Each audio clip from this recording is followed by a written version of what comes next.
A beautiful, nice, sunshiny day. It's race number 20, the Bud at the Glen in the 31 Winston Cup Race Series. And as we take a look at the quest for the Cup standings, you can see that Jeff Gordon is on top. Sterling Marlin only 82 behind, and even Ted Musgrave, who is in 5th position in the point standings, is not out of the championship by any means. He's only 218 behind. Hi, everyone. I'm Bob Jenkins. Welcome to this historic racing facility. The track first built in 1956. Its current configuration in 1971. It's hosted just about every kind of motorsport event that you can imagine. It's a sprawling 2.5-mile road course with 11 turns. The stock cars actually use only 7 of those, and you would think that passing would not be a problem, but it is. And Dr. Jerry Punch's track position is going to be very important this afternoon. Indeed it is, Bob. You know, it was just 218 points separating the top 5 in Winston Cup points and only 11 events remaining after today. You got to imagine our 95 champion is going to come from within that group. And every race is going to be critical there. You know, every race among the top 5. That means that starting position and track position, very important here on the road course. Take a look. 2 of our top 5 points standings drivers are starting outside the top 20. Sterling Marlin and Ted Musgrave will have to be very, very careful and rely on patience today. Now, how about Dale Earnhardt? Last week's winner, he starts in 15th spot, mate. Don't worry. Remember, a week ago, he started 13th and came on to win the Brickyard 400. Now, how about the young, phenomenal driver, Jeff Gordon? He has run 5 road course events, has never led a lap, but he is back in the same car that he finished 3rd in at Sonoma. He will start in 5th spot today. Watch for him to be a factor. But the undisputed king of the road here at Watkins currently sits in 4th place in the point standings. That is Mark Martin's Valvoline Ford, and he certainly will be a factor. Guys, if anyone's going to make a move in the points today, watch for Martin to be the man. Bob? All right, Jerry, the engines have fired, and Benny Parsons is not with us today. A little bit under the weather back in North Carolina. We wish him the best and are pretty sure he'll be back with us next week at Michigan. Well, Ned is with me. And, Ned, what is the key to passing here at Watkins Glen? It's very difficult, Bob. There's no question about it, even though there are a lot of turns here. But for a guy like Dale Earnhardt, he finds a way, or either sometimes they'll just let him pass, knowing he's going to do it one way or the other. But I tell you, this is a different kind of racing. On the oval tracks, you wish for a caution about when it's time for a pit stop. Well, here, that's not the case. You would like to make your pit stop and then hope the caution comes out immediately thereafter. Everybody else would have to come in under caution. You'd be in front of them on the restart. So pit stops timing is very, very important. Well, one of the nice passing areas here at Watkins Glen is in turn number 1. And with us to call the action down there is Bill Weber.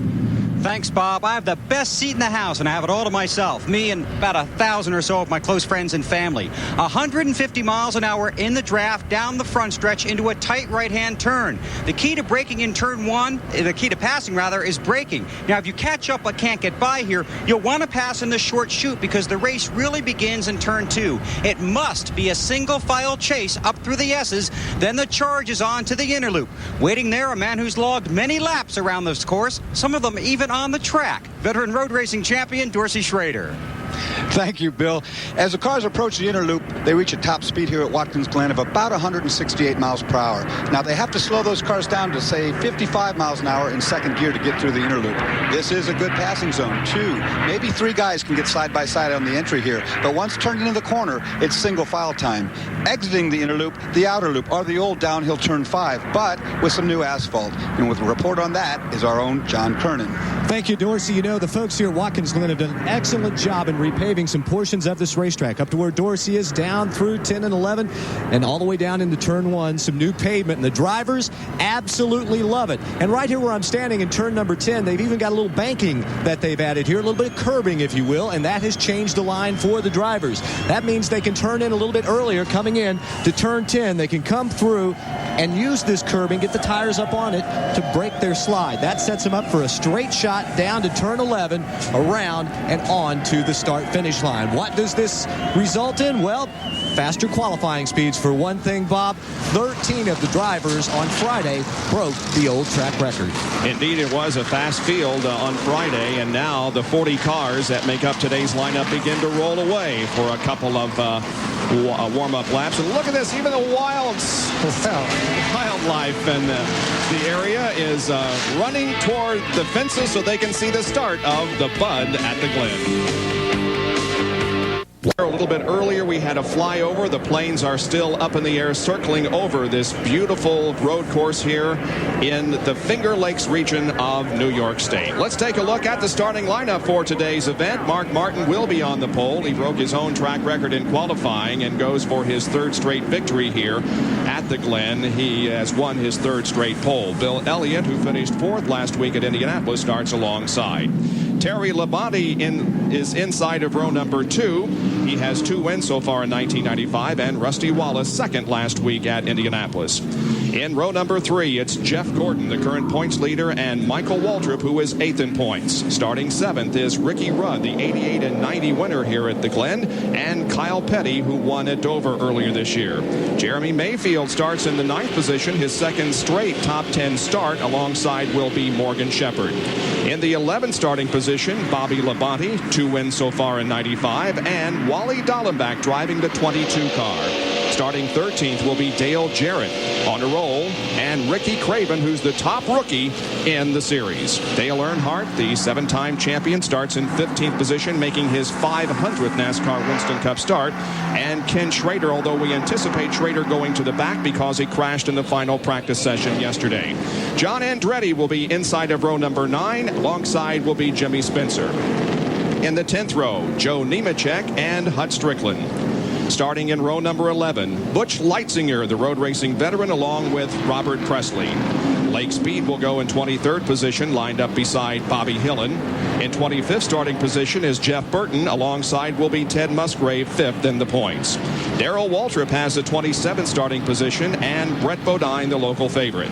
Dave Marcus starts on the inside of row number 15, and then Jeff Bodine. Sterling Marlin has the outside of row number 16. To the inside will be Derek Cope. Rick Mass starts 33rd, and Elton Sawyer has the 34th starting position. In the 35th starting grid will be Todd Bodine, along with Ron Fellows, the Trans Am champion. Bobby Hamilton starts in 37th position. He had to take a provisional, as did Steve Grissom. And the final row also took provisional starts. Dick Trickle on the inside, and Ward Burton starts in 40th position. The 26 car of Hut Strickland is just now leaving the pit area, Ned. Yeah, they had the hood up, Bob, doing something under there, so we don't know what the problem might be, but it looks like the car is running okay now, so he'll try to catch up to the field. Well, let's take a look at the road course that they will be competing on here today. It's 2.45 miles in length. The front stretch is 2,150 feet and the back stretch 2,600. The corners are banked anywhere from 6 to 10 degrees. And as we said, there are 11 corners on the race course, but actually they only use 7 of them. Now they're going through what's called the inner loop there on the back stretch, Ned. That's the top right of your screen. And that really could make up 4 of the turns, because you make a sharp right hand, then a left, and then back to the left again, and then back to the right to get back on the regular course. There it is. You see the cars coming through now as they get set for the green flag. That's the big sweeping corner where Dorsey Schrader is stationed. Today's field, 21 Fords, 5 Pontiacs, and 14 Chevrolets. There were 4 provisional starters. Benny Parsons, are you on the phone with us? Sure am, Bob. Hey, it's good to hear from you. How you feeling? Well, I feel pretty doggone good. I wish I could be there beside. I'd be keeping you straight today. Well, we've given that job to Ned, so he has the difficult job today. What do you think of this grid that's lined up here? I tell you what, do they look beautiful or what? What a gorgeous day you have there. It is one of the rare days that you will have in this area of the country. We, of course, have been plagued by rain for the last couple of days, but today would not be better in terms of the weather. Let's hope it's a nice, safe race. Well, we're going to put you to work here, BP, and you can take them through corner number 10 here that they're about to enter, and all the way down the straightaway until Bill Weber picks it up. So call the start for us. Okay, I'll do it. It looks good to have Bill Elliott on the outside of the front row. Looks like the Mickey D's car is back again, and I know a lot of Ford fans, a lot of Bill Elliott fans are glad to see that. But can he beat Mark Martin at this racetrack? No one has had a lot of success doing that the last couple of years. Here they come down. Doyle Ford has that green flag waiting on them. They're eyeing Doyle. He's taking a look at them. They're off and running towards Bill Weber down in turn 1. And who's going to get the jump in turn 1? They're They're going to fan out. Mark Martin on the inside, Bill Elliott on the outside. It's Martin first, followed by Elliott with Labonte, Wallace, and Michael Waltrip trying to make a move on the outside as they head up to turn 2. This is where they'll have to get single file through the S's. Martin leading the way as they head up through the S's, and they'll charge toward Dorsey Schrader in the interlude. Well, this is where we anticipate another flare as they will try to pass under braking going into the interlude. First time, Mark Martin pulling a little bit of lead over Bill Elliott right there. They're side by side. And here we go. You can see 3 rows back, a bunch of position shuffling going on there. So far, everyone clean through the interloop.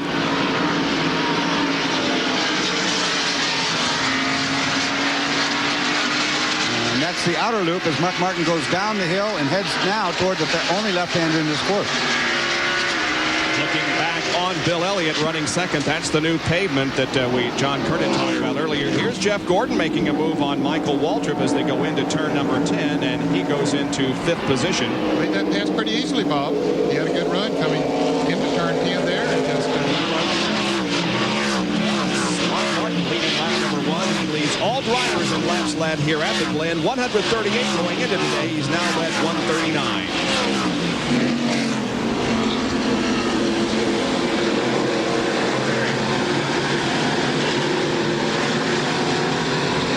Got some side-by-side racing going. Oh, and Joe Nemechek almost loses it in the Burger King Monte Carlo, but saved it. Whoa. he did a great job of straightening that car out, Bob. If somebody would just have tapped him, he would have been gone, but he did a good job. That's, of course, Ted Musgrave running behind him. Here's Ricky Rudd making a move in the tied Ford on the inside of Kyle Petty, taking away the 7th position. Jeremy Mayfield looking out the windshield of his car on Kyle Petty. Jeremy's had a couple of good races, has he? In fact, really the second half of the season, he's really come on strong. Still holding on to that 9th position he started in. We'll watch Jeff Gordon as a moment ago he was set to pounce on Rusty Wallace, but has now fallen back behind him. Let's see if he come down the straightaway again. And into turn number 1. It's still Mark Martin leading Elliott, Labonte, and then Wallace. All single file, Bob, as they pass through here again. Gordon looking perhaps to the inside of Rusty, but backs off that time. Now a car out of line. It's Earnhardt making the move on Dale Jarrett. He takes over that position, then chases Ricky Craven. That was Earnhardt up to the 14th position. He was in 15th. A suspension on Dale Earnhardt's car. We saw the roof cam a moment ago. Now this is the suspension. This track is pretty smooth, looks like, Ned. Well, it's pretty smooth, but every once in a while they'll get off a wheel on a curbing or something, and you can see how hot those brake rotors get when he was going into the interloop. You use a lot of brakes on this racetrack, and that's one place on the track that you really get on the binders. You can see they cool off a little bit now as he accelerates out of turn 5 and heads over towards turn 10. Boy, the whole right side of your screen lit up there when they applied the brakes and lit up those rotors. Now, once again, headed to turn 10 and again, hard on the brakes. Yep, that's another spot on the racetrack where you get on those brakes pretty hard. You can see the results. It really lights them up. Yeah, that's a great shot showing that rotor. That's going up to about 2,000 degrees. Not really. I think it goes up about 1,200 degrees, though. And then the cooling hoses on the front cooling down. You see Ricky Rudd. That's Kyle Petty just hit the curb. Pretty close call for Kyle there. He got up on the rumble strips, but lost a little bit of track position. There is Rudd in the number 10 Tide car. He's running in 6th spot. One of the smoothest road racers in the business. He started in 7th. Rudd has 5 road course victories. 2 at Riverside, 2 at Watkins Glen, and 1 at Sears Point. There we saw Wally Dallenbach take Kyle Petty going into the interloop.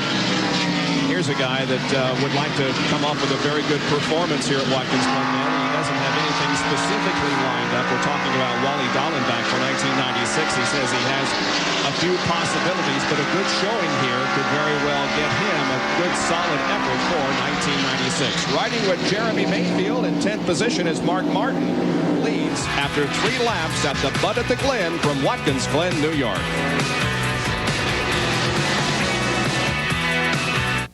Glen, New York. Live coverage of the Bud at the Glen NASCAR Winston Cup race. You're looking back on the rest of the field from leader Mark Martin. The most recent guy back there is Bill Elliott, who is running in second. And here's your first Napa Field summary of the afternoon. Mark Martin led 75 of the 90 laps en route to victory last year. And early on, he is the leader here from the pole position once again. We saw that Wally Dallenbach has moved up to 8th position from his 12th starting position. So his road racing experience paying off for him here as we continue down through the field. Everyone's still in the lead lap. John Kernan, there were some cars that made pit stops either before or right after the race began. What's the situation on that? Bob, right before the green flag came out, Hut Strickland had to jump onto pit road. They went underneath the hood, changed coils, changed the ignition boxes. They had a miss in the car. We think that took care of the problem. At least Hut hasn't said anything since he's been back out on the racetrack. Now, we've also received a report sneaking in on the scanner frequencies of Kyle Petty, and he has relayed to his crew chief that he may be running out of brakes. We don't know if he's completely out of them at this point or if he's just got a really soft pedal, but we will be checking that out. Also, Jeff Burton had radioed in and said the 11 car, Brett Bodine, might be laying some oil down on the track. We are up here and we'll talk to Junior Johnson in a minute to see if we can confirm that, but so far, that's about all that we've got here on pit road. The 87 car is smoking, Ned. Yes, it is, Bob, especially when he goes into the turns. We're watching again Joe Nemechek in the Burger King Chevrolet. Can't tell if it's something in the chassis, maybe something rubbing or a tire smoke, or maybe if there's a grease or an oil leak somewhere. Rusty Wallace took a look at Terry Labonte there, that there was nothing there for him to make a pass. And Ned Dale Earnhardt has picked up another couple of spots. He's gotten around Ricky Craven and around Jeremy Mayfield and continues his charge up toward the front from that 15th starting position. Nemechek goes by here now, smoking heavily as he heads into turn 2, while Earnhardt goes up through the S's. That would move Dale then up to 11th position as we look back for Nemechek in the 87. Benny, any ideas there what this smoke could be? Remember, he lost control there in turn 1 a couple of laps ago, but I don't know whether that had anything to do with it or not. Bob, it looks to me like he might have just a valve cover gas leaking or something like that. Doesn't look like a real serious problem. I don't think it's affecting his speed at all. It's just that smoke. And NASCAR will look at it and keep an eye on it. And as long as Robert Presta doesn't complain that something's coming up on his windshield, well, he'll probably be able to stay out there. Well, leave it. Yeah, down here, actually coming out of the outer loop, the right-hander at the bottom, it's smoked quite heavily. So whatever it is, it's dumping out when he makes right-hand corners there. So as Benny said, it could be an oil, a valve cover maybe leaking on that side. And when he goes around that turn, it just leaks over onto a little bit of oil, maybe leaks over onto the exhaust headers. And that's what causes the smoke. Now Robert Preston may be making a move on Nemechek, Bill, as they head toward you. And he looks to make that move. Meanwhile, Earnhardt got around Kyle Petty and continues his climb.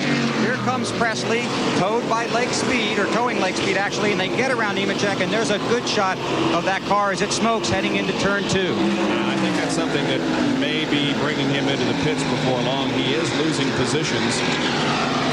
You know, the worst thing in the world right now, this early in the race, is to get a windshield full of oil and not be able to see, and nowhere near a pit stop yet.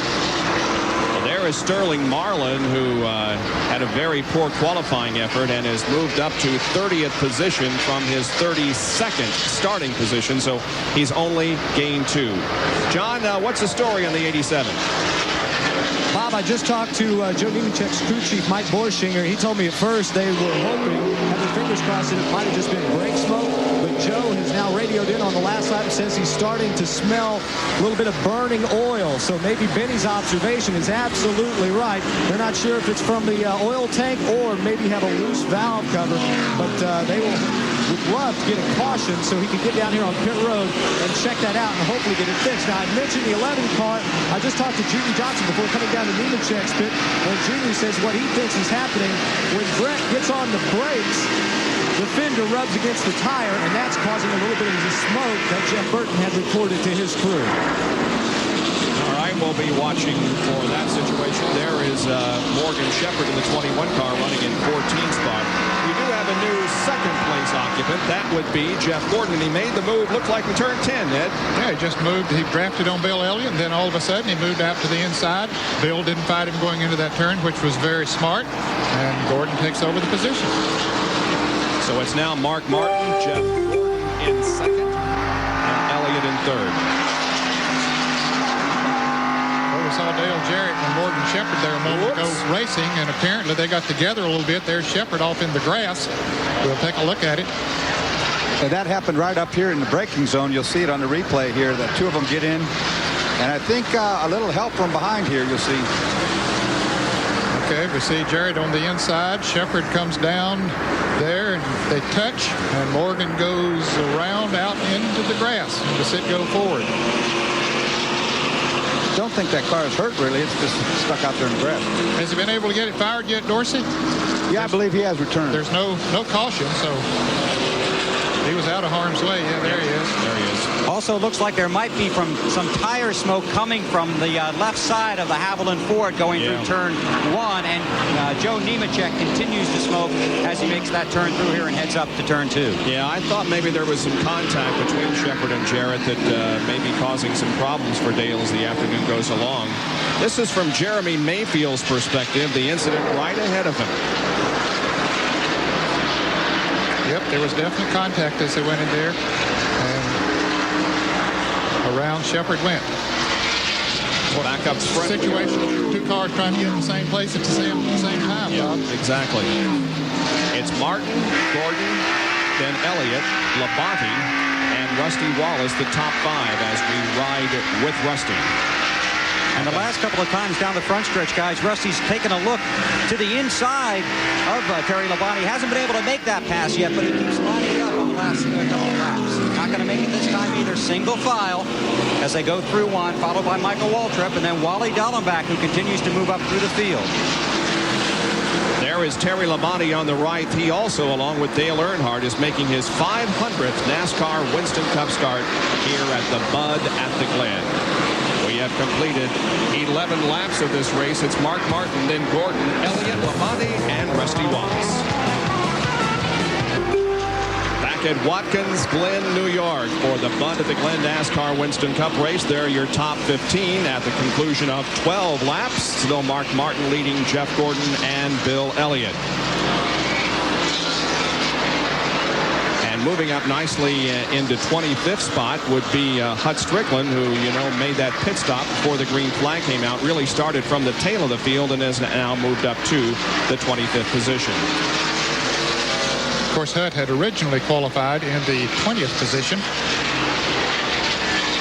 Looks like Gordon might be gaining just a little bit on Mark Martin. Well, I don't know. As they go down into turn 1, it looks closer on the camera than it did otherwise. Jeremy Mayfield, Lake Speed.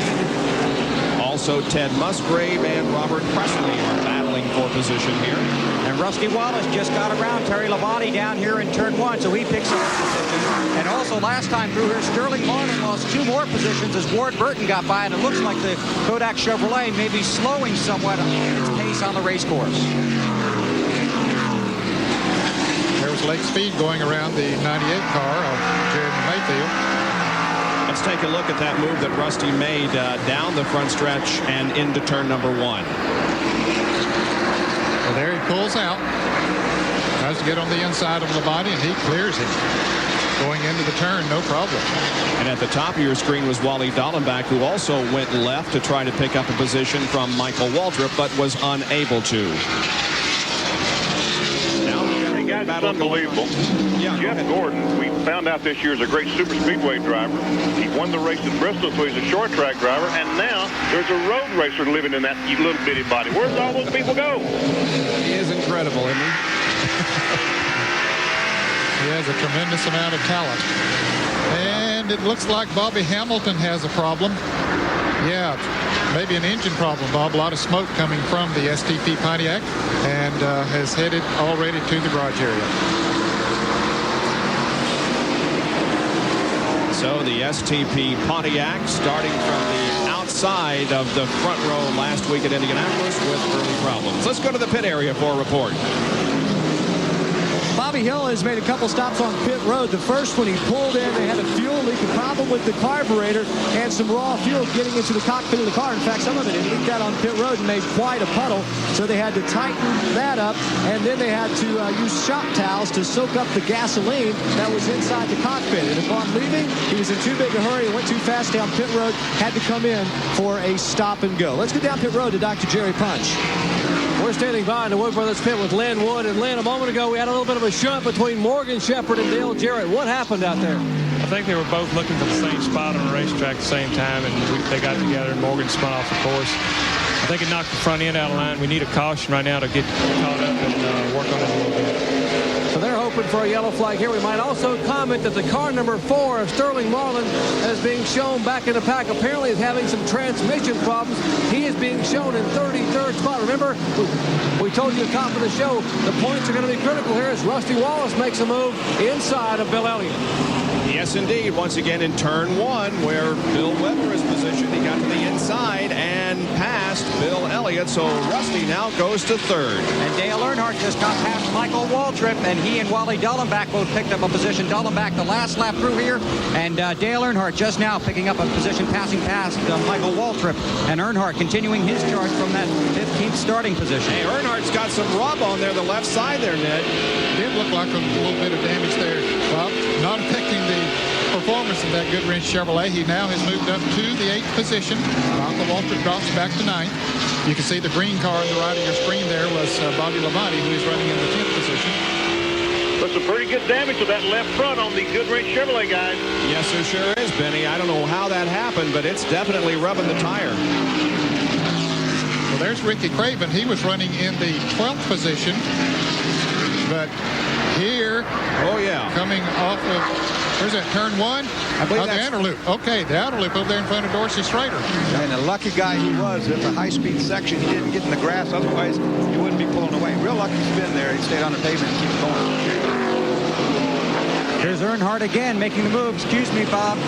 He was trying to get around Bobby Hillin, but again, a little bit of smoke off that Goodwrench Chevrolet down here in 1. Yeah, he's definitely got a tire rubbing. When he came through here last time, you could see it pretty heavily. They see you don't see it when he makes that right-hand turn as he comes up through the S's, and once he gets over in Dorsey's area, take a look at it. Yeah, you can see when it bounces, that fender is against that tire when it bounces, and I guess when he goes into those right-hand turns, I should have said there a moment ago, the left-hand turns, it leans away from it. Dale started 15th, has moved up to 8th, but this could be a situation that affects the number 3 GM Goodwrench Chevrolet because the tire is definitely rubbing at some points. Just ahead of him is Bobby Hillin.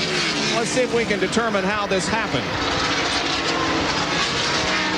Down in turn number 1, that is Michael Waltrip to the left.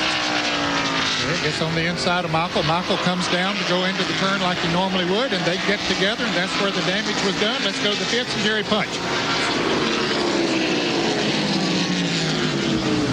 Well, they're watching down in the Dale Earnhardt pit very closely as they see that tire smoke and the tire rubbing by as the Terry Labonte car getting by Bill Elliott also. And now Ricky Rudd is going to make a move inside the McDonald's Ford to take the spot away. But I will mention that prior to the race today, the Goodwrench crew actually took an air chisel and sliced both of the front fenders on the Goodwrench Chevrolet open and pulled them back in about 1.5 inches. They said they had too much fender flare. The car was getting loose going into corners. Thought the fender flare would help them as now Dallenbach makes his way by Bill Elliott. To the Pontiac making a move past the Ford Thunderbird. In any event, they did move the Earnhardt fenders in both the front, left, and right this morning, and they popped riveted them back in place, and that may be contributing somewhat to the problem of the tire rubbing. Bob? All right. It definitely is, and Bill Elliott is also losing positions. You saw Wally Dallenbach take 6th from him just a moment ago, and now Earnhardt's knocking on his rear bumper. Now remember, Earnhardt started in the 15th position, now running 8th. Working on 7th.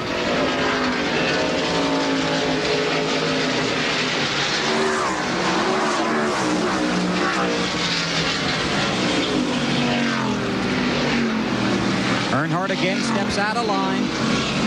Coming on the inside of Elliott, and he'll pick up another position. Tire smoke or not, Dale Earnhardt still moving forward. Look, gets a little loose, and Elliott works his way by. So Dale had the position and lost it, and Elliott leads through 2 and up to the Estes. That was a perfect road racing move right there as he brought him in deep under braking, and Dale had to go out wide on the exit, and that allowed Bill to run right up the inside and up the hill.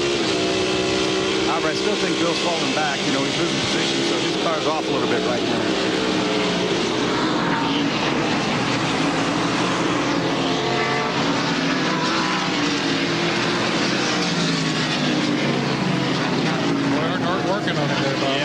Setting him up here outside of turn 5 there to.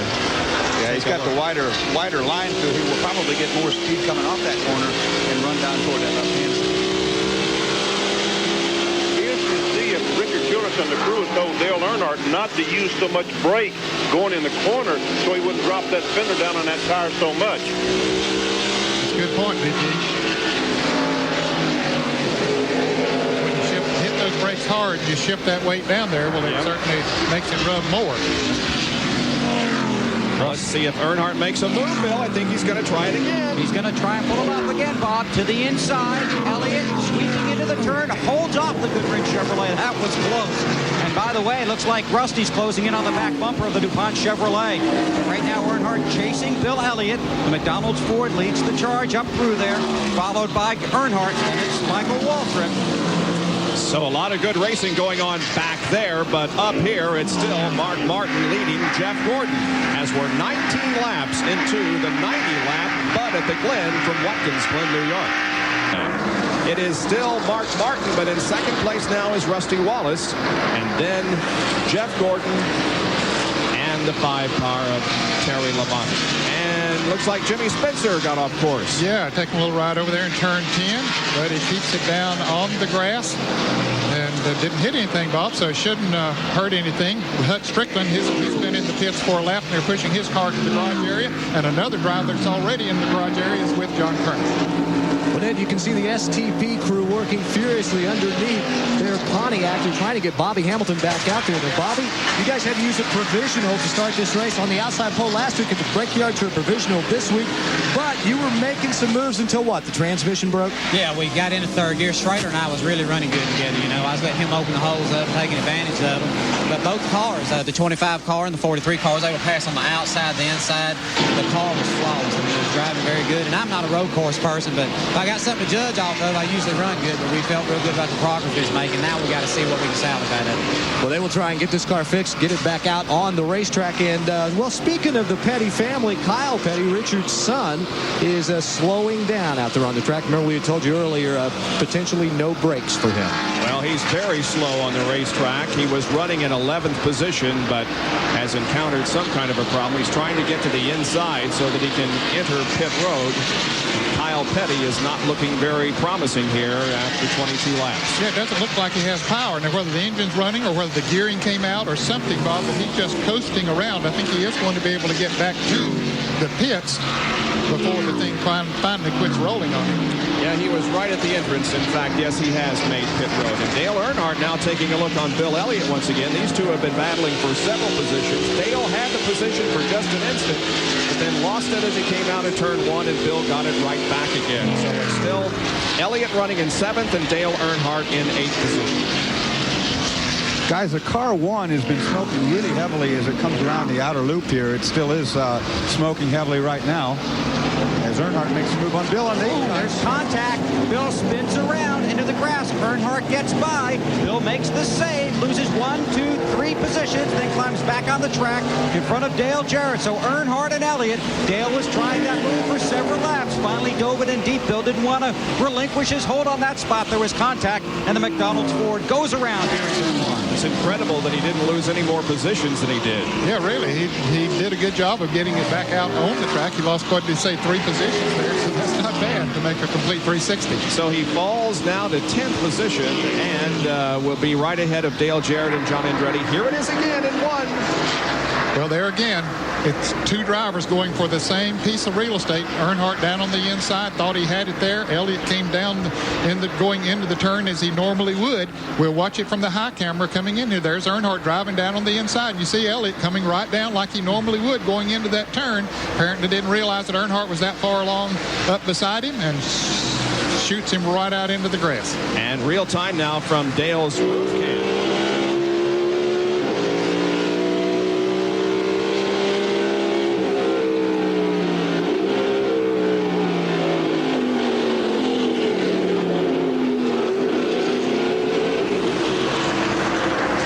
Bill Elliott's very fortunate when he stood on the gas to try to spin the car around and make it do the 360 that the car was still on the asphalt, because if he had tried that had he been on the grass, he might have made it to the retaining wall.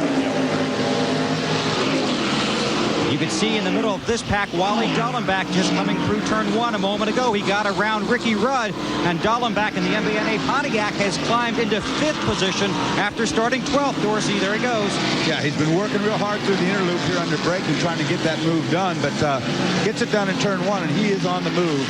Remember, Wally's best finish in NASCAR was here.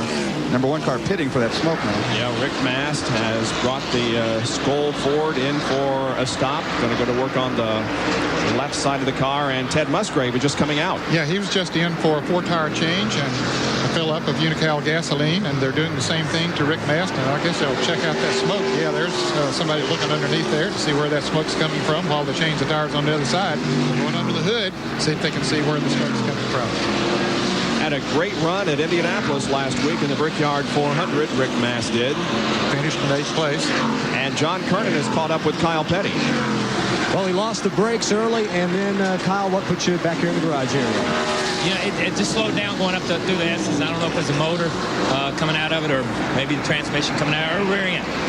You know, I don't know what the problem is. And so I hate to say one way or the other, but, you know, something in the drivetrain broke somewhere. And I mean, when you don't have much brakes, it ain't much fun out there. Anyhow, and it's not that you don't have brakes. I got plenty of pedal. It's just like they're glazed over or something's wrong with them. You mash the pedal as hard as you want to mash it, and it just... It's got to be a very scary feeling out there, huh? It's okay, except when people are in front of you. I like to wipe Michael out on the 2nd or 3rd lap of the race, and because I didn't realize I had a problem, and I dove down under him, going in the corner real hard, and it just drove down into him, and I almost got into him. I got it sideways and backed into him almost before I hit him, but that saved him, so hopefully he'll have a good run. All right, thank you, Kyle. Bob? Kyle Petty, the only car officially out of the race right now, although they continue to work on the Bobby Hamilton machine. Pit stops are coming up. We'll be back for them in a moment. Mark Martin comes in for a pit stop and relinquishes the lead. Jerry Punch. 35 miles, 4,200 RPM in first gear, and you will notice they will change the right side tires first. Something new this year. They've been practicing back in the shop for about 2 weeks. They realized if they change the right side tires and the Jackman runs the same way he normally runs, which is counterclockwise, he will go to the left side of the car, which keeps the normal routine for the crew. Now, when they drop the jack, the crew will still be on pit road, and the car stalls. Now it refires as he leads, and Bill Elliott is in right behind him. Now, the Elliott crew taking the opposite approach. They will change the outside tires. They will change the outside tires first, and then come around and change the inside tires. As Elliott's crew now changing the right side tires. Filling it up with fuel. Bill had complained that the car was very, very tight. He said nothing, though, after that spin incident with Dale Earnhardt. He is down and away and headed back to turn one. Other cars made pit stops while we were away, including Jeff Bodine and Jeremy Mayfield. Ricky Craven is in now, so is Joe Nemechek. And Rusty Wallace comes down pit road for his pit stop, so he gives up the lead, and that gives it to Jeff Gordon. Jerry Punch, he's headed toward you once again at a very slow speed. And that's 35 miles an hour. If you didn't hear me, that is 4,200 RPMs in first gear. Okay, Dale Jarrett's coming on here. Now going to work on the outside of the Miller Genuine Draft Ford Thunderbird. They will change outside tires. And right in front of him is Terry Labonte getting a tire change as well. So routine pit stop, even though they're under green here at the far end of pit road. Finishing up the work on Rusty Wallace. There it is with a 19.3 second pit stop. And Rusty rolls again. Labonte is still on pit road in the Kellogg's Monte Carlo. Now he gets rolling again. And Rusty's going to emerge from pit road door to door with Mark Martin. And then he falls in line as they go into two. And Terry Labonte comes off pit road. And there's Dale Jarrett. John Kernan has another pit stop. Leitzinger is leaving pit road after a 4-tire change by his crew. Dale Jarrett was also in for 4 tires and fuel. There was some damage on the left front fender of Dale Jarrett's car, but it didn't look like it was causing any problems. They pulled it away to keep it away from the rubbing on the fender and the tire. We assume that's when he and Morgan Shepherd had contact, right, Ned? Yeah, I think that's when it happened. There we see Sterling Marlin in, as we see Brett Bodine coming out in the Lowe's Ford, and here Jeff Gordon coming down pit road along with Ricky Rudd right behind him as they use that 35 mile an hour. Dale Earnhardt is coming in. Now the Rainbow Warriors go to work. They pounce on the DuPont Chevrolet. There's Earnhardt going to a stop just ahead of Jeff Gordon. John Andretti is also in. That's, of course, Ricky Rudd behind Jeff Gordon. A lot of work on pit road here. Sterling Marlin comes out after work done on the 3-car. Looks like Rudd will be rolling first, but right behind him, now right in front of him, is Jeff Gordon. And then Earnhardt rolls out too, so they go out the way they came in. Michael Waltrip picks up the lead momentarily. He has not pitted for his first scheduled stop, however. And Dick Trickle has spun in the inner loop. Yep, he sure did. Dick had just gone a lap down to the leaders just before they started this round of pit stops. That should have put him that moment lap that he'll have a pit stop coming up himself. No, he's being shown a lap down now. Kenny Schrader in the Budweiser Chevrolet coming out along with Derek Cook. Schrader had moved up to 13th position after starting the race from the rear because of a crash yesterday in the final practice period.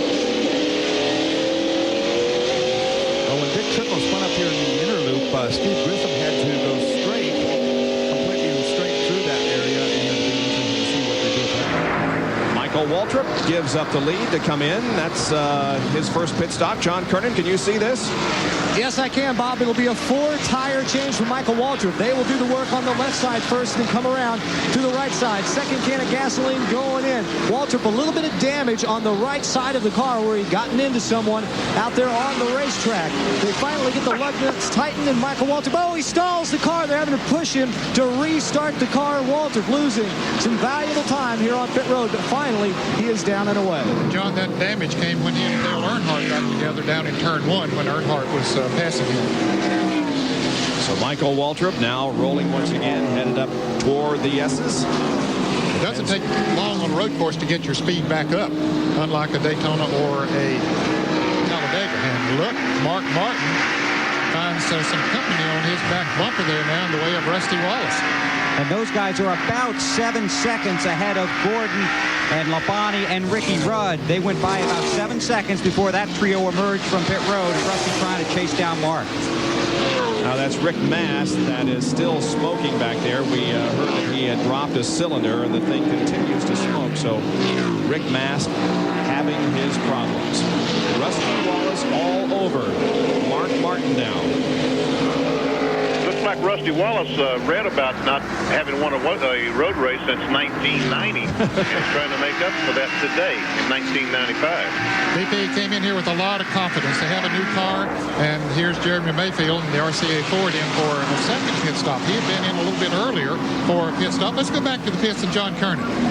Well, they had a bad break for Jeremy Mayfield as the hood goes up and they pull that right rear tire off.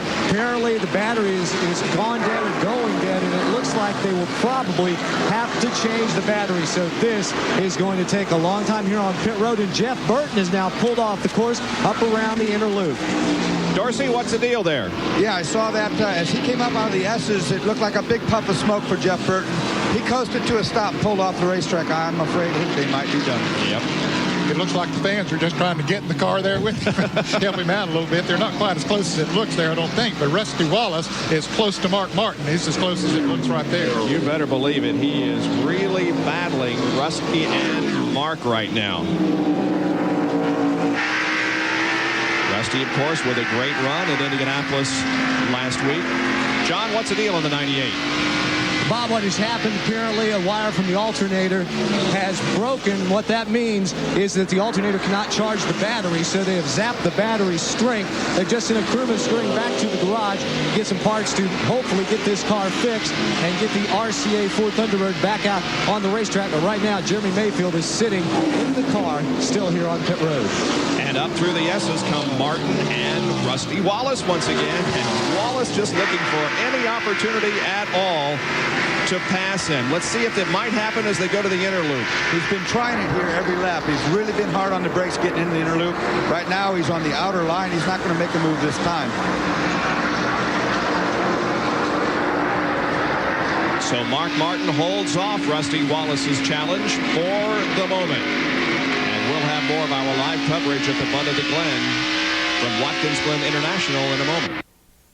NASCAR Winston Cup race is 34 laps old at Watkins Glen, New York. And our overhead shots today being provided by the good people at Steel Chainsaws and Power Equipment. Some great shots coming from this beautiful area of the country.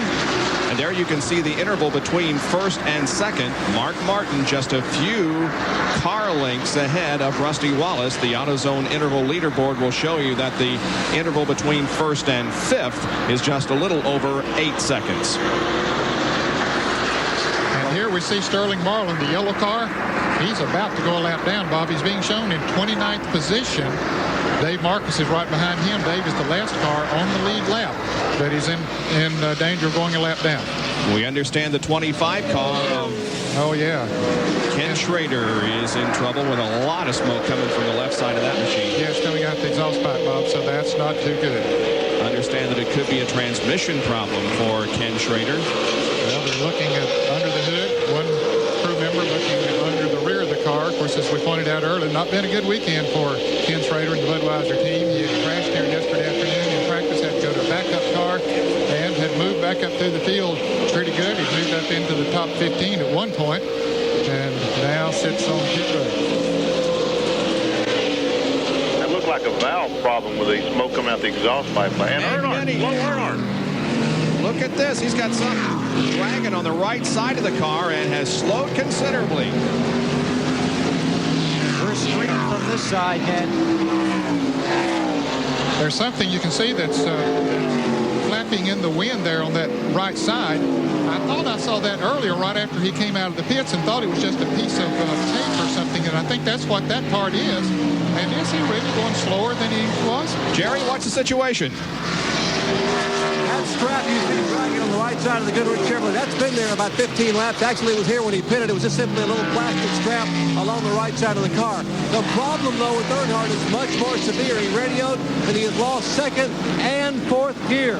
He has first and third gear only, so obviously, unless they can get a caution flag and possibly get a look at the transmission, he's not going to be able to run at full speed until the next pit stop, or hopefully yellow flag for the Earnhardt crew.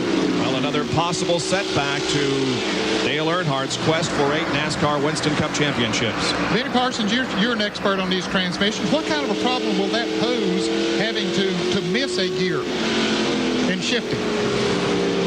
Well, I don't think it's going to pose any problem, except he won't be able to accelerate down the straightaway. We won't be able to use fourth gear. And in third gear, if that's the highest gear that he has, probably the car will run 120, 30 miles an hour maximum speed. We see Ted Musgrave just blowing by him down this, going in turn one. It really affects his speed. He'll have to be careful not to over-rev the engine. Exactly. That's really hard on the engine. That's what he'll do is he'll run that thing right up the red line. It's 8,800 or whatever he's running, and he's going to have to hold it there for a long time, and it's really, really a strain. Meanwhile, Ken Schrader's Budweiser Chevy is being pushed behind the wall and could be our third car out. John, is Ken with you? Yes, he is, Bob. Ken has climbed out of the car down here on pit road. And Ken, you had to go to a backup car and started from the tail end of the field. You were moving to the front. What happened? We broke something real important in the motor. Coming up the backside, it just bam all of a sudden. So it broke something really important, but not a good weekend to be driving a Bud car. Kind of performance we had, especially at the Budweiser race, but it was going forward. We were about halfway through it, only third of the way through the race, so we were going to be somewhere decent. Well, Ken Schrader's out of it for right now. They push the Bud Rogers Chevrolet back to the garage area, and they will load it up. So he joins Hut Strickland and Kyle Petty as officially out of the race. It continues to be Mark Martin in command of this event with Rusty Wallace right behind him. And the next car to go a lap down would be the 28th place car of Sterling Marlin. So the 4 car certainly in the position to win the NASCAR Winston Cup Championship, about to go a lap down. And Dale Earnhardt, who comes into this event third in the point standings, is also having problems here at Watkins Glen. We'll be back with more live coverage after these messages. Mark Martin continues to lead, but we look back on a closing Rusty Wallace. Now let's take a look at the top 5 in points, where they started and where they are currently running.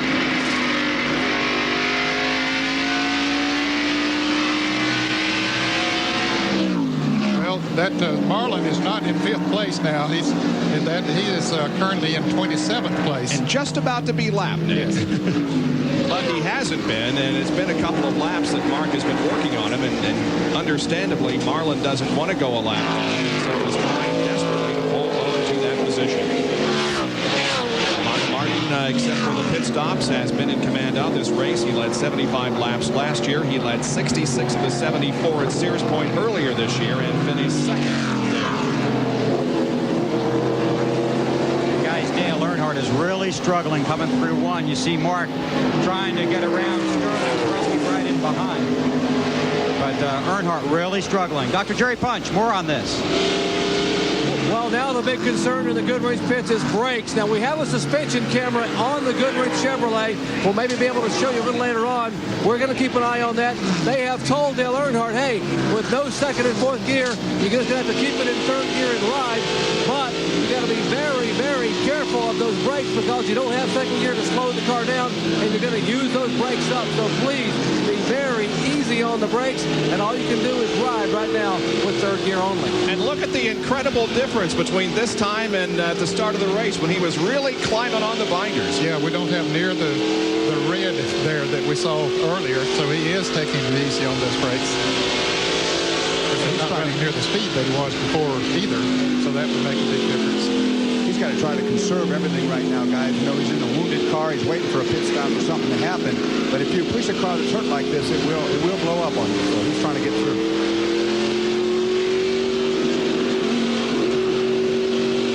Earnhardt back to 20th position now and continuing to lose positions, trying to baby that car as much as he possibly can. You see that shock absorber working there. Shocks have become very important in NASCAR Winston Cup racing. Tuning the car, the chassis of the car. Here's Rusty still dogging the Mark Martin car. Now let's show you that graphic once again, and this time it has been updated and correct. Gordon started 5th, is now 3rd. Marlin has moved up from 32nd to 27th, but still is about to lose it. Earnhardt has fallen 5 positions. Martin is still where he started. Now guys, look at that. Sterling Marlin has driven away from Mark Martin and Rusty Wallace. Sure has. In fact, he's got Earnhardt. And Earnhardt is going a lap down. Yep.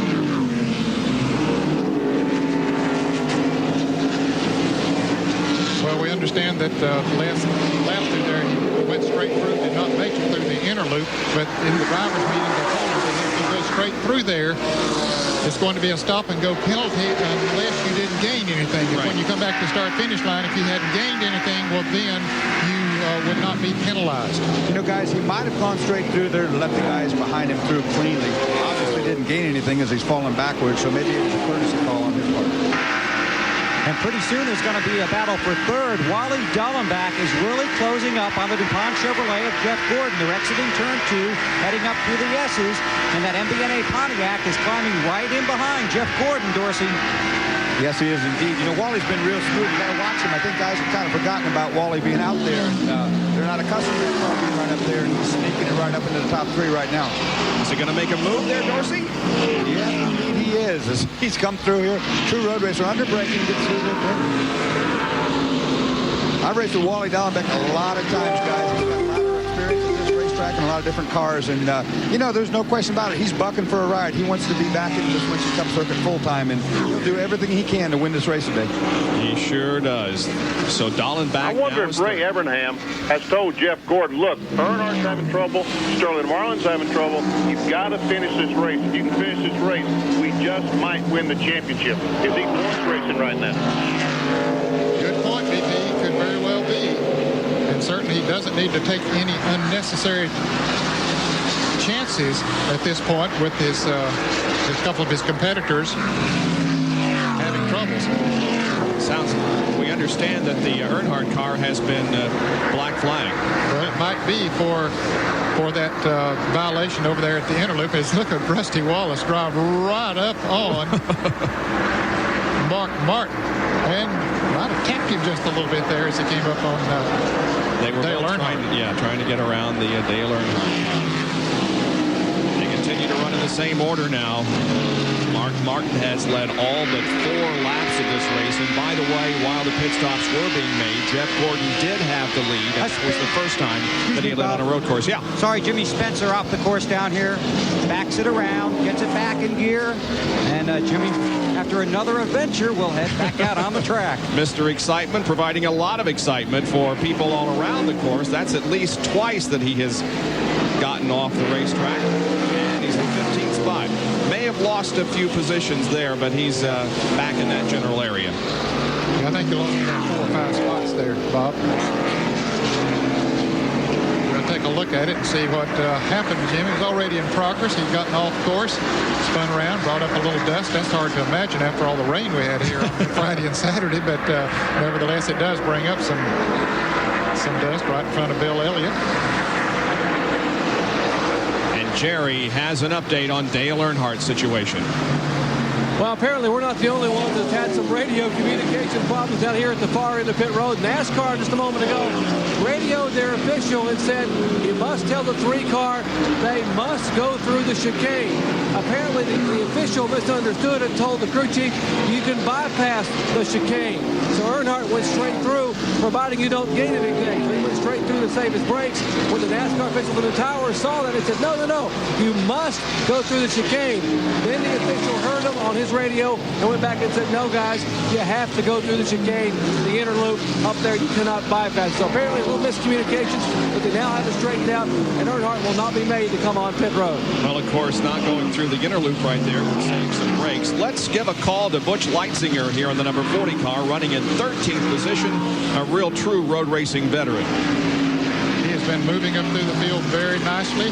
He spun in qualifying here on Friday in the first round of qualifying, and boy, sweated it out yesterday as it rained off and on all day. Didn't know if they were going to get a second round of qualifying. Finally they did. He was the second round fastest qualifier and wound up starting in 21st position.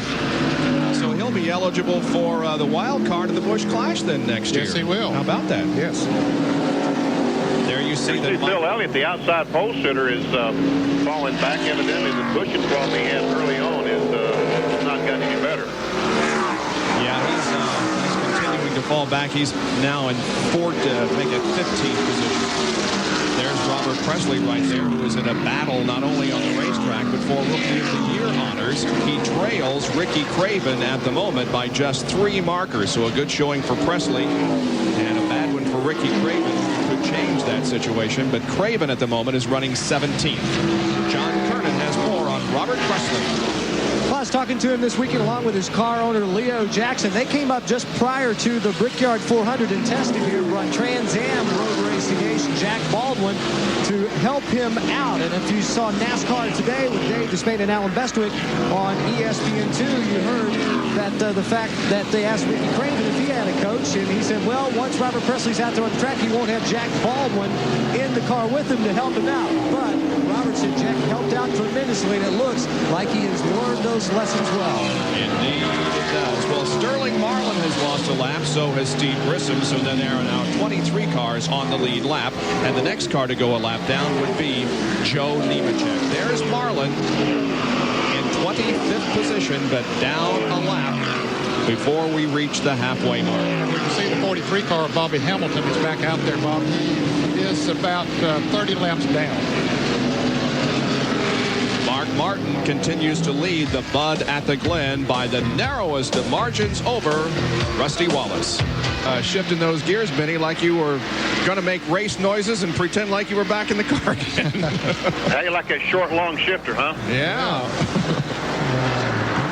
Jeff Bodine and Benny, number 1. All right. I'll tell you what, Bodine. Pretty high country in Chemung, New York. Yeah. Bodine is having a good race. He's in 10th position. He started in 30th, so he is doing very well out there. We will continue to look back on Rusty Wallace from Mark Martin's car now. We're with Jeremy Mayfield. Here are the top 15.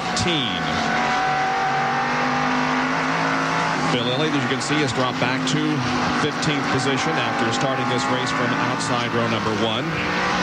Here's 16 through 30 now. You can see that Joe Nemechek and Lake Speed have lost a lap. Well, Lake Speed was just in the pits a few laps ago, Bob, so that's how he went his lap down. Nemechek got lapped on the racetrack. We'll see pit stops coming up here before too long.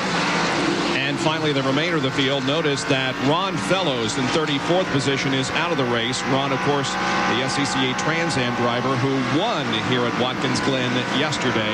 His Winston Cup race did not last very long. And Butch Leitzinger has picked up another position, going around Dale Jarrett for 12th spot. And Jeff Gordon just moved into 3rd position. They can be passed down here in turn 1. He got around Wally Dalton, guys. Okay. We understand that Jarrett is having a brake problem on the Texaco Hamilton Ford. John is there to update us. I was just talking to Larry McReynolds a couple of laps ago. He said, yeah, the brakes are fading on the 28 car, and so Dale is having to really baby that car around the track, trying to save the brakes so he'll have enough to finish this race. And we should have pit stops coming up between laps 55 and lap 60, and some of the teams will stretch it up to about lap 58, 59. That means they could go with just one more stop. That would be their last stop of the day. So we will be seeing pit stops within the next 5 laps. We are 50 laps in, 40 to go in this 90-lap event. There's Dale Jarrett running in 13th position.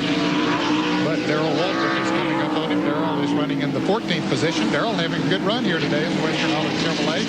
He started back in the 27th position. So he's picked off about half of those that started in front of him, about to get another one. Waltrip's best finish here at Watkins Glen, a second in 1986. John Kernan has more on Darrell Waltrip. Well, on Friday during qualifying, Darrell's transmission broke, and he had to go through second-round qualifying. This is a car that they built last year, and they only run it here at Watkins Glen. It was built especially for this racetrack. And now he gets around Dale Jarrett as DW comes down and enters turn number 1. I was talking to Pete Wright on the crew this morning. Pete said the number 1 thing is track position out here. You might see us make some 2-tire stops on the day. And Ted Musgrave is now in for service. We've had a report that Musgrave has had an ignition problem, a little bit of a skip in the motor. They've already done the rights. They're on the left side. And look at that major chassis adjustment for Musgrave in the left rear of that car. He is first among the teams come in and pit. And he was in 11th position, and remember, he is also among the top 5 in points and certainly within shot of the NASCAR Winston Cup Championship this year. And Musgrave getting back out on the racetrack. There you can see he has lost a lap while he was in the pits. Yep. And what I said at the top of the show, you can make a pit stop here and not lose a lap, a green flag pit stop, but you're going to be running up with the leaders in order to do that, and Ted was about half a lap behind. There are some lap cars coming through, and now we get back to 3rd place, Jeff Gordon. And Jerry Punch has an update on Jeff. Well, Benny Parsons mentioned a few moments ago that possibly Ray Evernham may have radioed his young driver and said, hey, listen, the guys behind you in points, the 3-car and the 4-car, are both having trouble. And Benny, that's exactly what Ray Evernham did a few minutes ago. He radioed Jeff Gordon, said, hey, the 3 and the 4 are both having trouble. You know what that means? And Jeff very quietly said, enough said. Ray came back and said, you know, we don't need any problems, so don't expect to see Gordon hustle the car right now. They're going to come in at around lap 56 to 58 for what should be their final scheduled pit stop. And then with 10 to go, watch the youngster who grew up in Indiana begin to hustle that DuPont Chevy. But he has gotten around this car, the 22 of Wally Dallenbach, for position. Trading those spots the last few laps. Right behind Wally Dallenbach is a tied Chevy driven by Ford, driven by Ricky Rudd. And right behind him is Terry Lamont, the Kellogg Chevrolet, as they head down into turn 1 in front of Bill Weber. And that's been a real good battle, guys, the last several laps. Gordon, Rudd, Dallenbach in there, Labonte trying to close it up. They've been jockeying for position the last couple of times. And a few laps ago, Jeff got around Wally and into third. Terry Labonte has won twice on a road course, both of them at Riverside. Looking for the 30 car of Michael Waltrip. There he is in 7th spot. Not too far behind those front runners. Having a good run here today. There comes Bobby Labonte. He's the next car, the Interstate Battery Chevrolet. He is in the 8th position. So Bobby having a good solid run here. Hasn't been a threat up front. I talked to Jimmy Maycar, the crew chief, this morning, and he said, I think we're good. He said, I don't think we're a threat to win this race, but he said, I think we're definitely a good top 10 contender, and he was right on. And John Andretti seems to have put his program back together. He had a good early part of the season, was in the top 10 of points for a while, and then has kind of fallen off. But last week had a good run at Indianapolis, finishing just outside the top 10. And there is Jeff Bodine, one of the hometown favorites, running in 10th. Looked like one of Jeff Bodine's brake hoses in the rear has fallen down, dragging the racetrack. And we saw Dale Earnhardt earlier when he hit the brakes, those rotors would turn cherry red. That's why they're on all those brake hoses too, the front and rear brakes, trying to keep them cool as possible, because just like Dale Jarrett knows right now, they will overheat in a rush. And Robert Presley got some problems after a great run. Yep, he was 15th, but the car is very slow off of turn number 5. Back with more from Watkins Glen International, and the caution flag is out for the first time. We'll be right back. In 1992, we have just had our first. Moments ago here, we take a look from Rusty's in-car camera. They're behind the caution car, and he pulls up beside with Mark Martin and gives him a thumbs up. How about that? Yeah. As if to say, this is fun. Let's keep this up and let me ahead of you with about a lap to go, and I'll win the race. Yeah. That's a couple of Ford guys having fun for the first time in quite a while. We are under caution, and these cars that are currently, near the inner loop, I guess, will be coming around to pit. Yeah, they'll be coming into the pits because pit stops were coming up very quickly. We noticed that Ted Musgrave did make the green flag pit stop. He went a lap down, but having a buddy, a teammate out on the racetrack, Mark Martin is his teammate. Mark let him go back by before they got to the caution, so Ted Musgrave got back in the lead lap. How about that? There are 22 cars in the lead lap, and Musgrave right now being shown in the 22nd spot. Now, the driver who had made a pit stop that was hurt most by this was Lake Speed. He had made a green flag pit stop. He was running in the lead lap, but he went a lap down. Unfortunately, he was not up there or quick enough or up there near enough to the leaders to be able to get back in the lead lap, and here come the leaders down pit road. Here they come. Everybody on the lead lap will be coming in for service. 35 miles an hour, very slow down this narrow pit road where the pits are kind of tight. There you see Sterling Marlin flanking off and stopping, and the crew going to work on it. Martin and Wallace are pitted on down toward turn number 1, and John Kernan is there. Wally Dallenbach in for a 4-tire change. Right side's going on first. Oh, and the tire hits the jacket. Starts to drop, but it didn't hurt. Now they're going around to the other side. Jerry punches in Mark Martin's pit. And they have already changed right side tires. They're not going to change the outside or left side tires. And he's filled it up with gas. Great pit stop by the Valkyrie crew as they will beat Rusty Wallace's crew down pit road. Gordon to the third car, then Marlin and Rudd. And here is Michael Waltrip. Now, let's go back up to John Kernan. Dale Jarrett and Ricky Craven finally leave. Jarrett was in. They made sure they got every single drop of gasoline in that car. 34 laps to go. And I was talking with Bill Davis, who owns the car. Wally Dallenbach is in. As Earnhardt now comes in down into his pit. But he says it will be extremely close on fuel. Let's go down to Dale Earnhardt's pit and Jerry Punch. And they have not jacked the car up to put anything under the car or work on the transmission. Dale Earnhardt said, hey, don't worry about the shifter. Don't worry about the transmission. Leave it in third gear. Let's just ride to get the best finish we can, and he was very, very slow to leave pit road. Hey, but guys, the concern down here at this end of pit road among the Martin team is the fact that possibly it is going to be very, very close on fuel. He was slow coming in, Ned, and he's even slower going out because in third gear you got to take it really easy building up speed. And he was very slow coming out. There he is in turn number 2 as the rest of the field is behind the pace car under caution for the first time today here at Watkins Glen with 56. We just went green. Benny, that looks like something that you might be interested in, aren't you? An old cliff diver from way back? Oh, yeah, of course. I'm more interested in watching Rusty Wallace and Mark Martin right now, figure out who's going to win this race. It's been close since the drop of the green flag.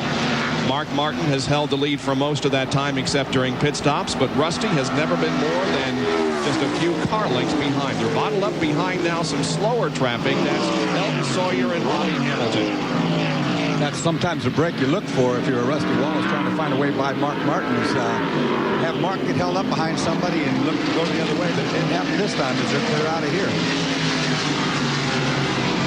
Bob, this was a very quick caution, and I think NASCAR allowed all the cars to hit that wanted to, whether they were lap down or not, during that, when they came around that. We did see time. Sterling there in with the first. So he was, of course, a lap down. Look at this. Oh, boy. It's close. A face full of Ford. Well, you can see how mean that thing looks when he gets up there that close.